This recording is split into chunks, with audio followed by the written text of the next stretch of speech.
Secretary Professor George Magoha has now given school heads the green light to send back home learners who have school fees arrears for the third term. Professor Magoha, who seems to have reversed his earlier instructions that warned against sending learners home of unpaid fees, noted that most of the defaulters are parents who have the capacity to honor the obligation. Professor Magoha, however, urged school administrators to counter-check the background of any learner before taking action. With about 5 weeks until the end of the 2020 academic year, learners are back in school after the mid-term break. The Ministry of Education has warned parents and guardians to clear the third-term school fees arrears or risk having their children sent back home. There are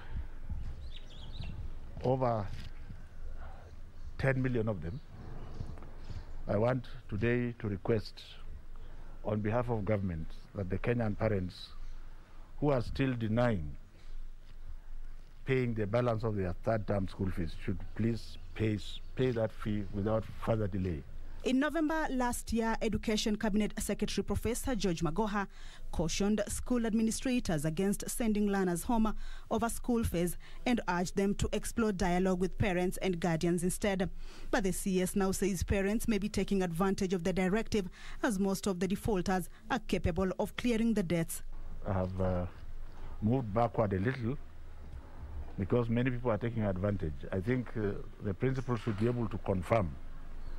If you are very sure that the child is extremely poor or parents have no way of getting the fee, you can retain. But otherwise, feel free now to administer.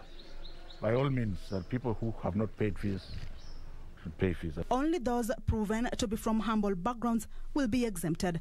The head teachers and principals should double check and ensure that the child they are sending home is not from a very poor and indigent family or a family has lost a job. The majority of the people who are refusing to pay fees can afford to pay, and they must now pay. The government has already released 9.3 billion shillings to all schools across the country to ensure smooth learning, 2.8 billion shillings for primary schools and 6.5 billion shillings for secondary schools. Professor Magoha was speaking at Jomo Kenyatta University of Agriculture and Technology during the handing over of the multi-million agricultural laboratory building, which was funded by the Japanese International Cooperation Agency, JICA. What we had before was just adequate for bachelor students. But with the growth of research in the university, masters and PhD students and postdocs, we required more space. That's why we've put up this building. It has big laboratories, very well equipped. The 2020 calendar year is set to come to a close on the July 19th. Kamche Menza for Channel 1 News.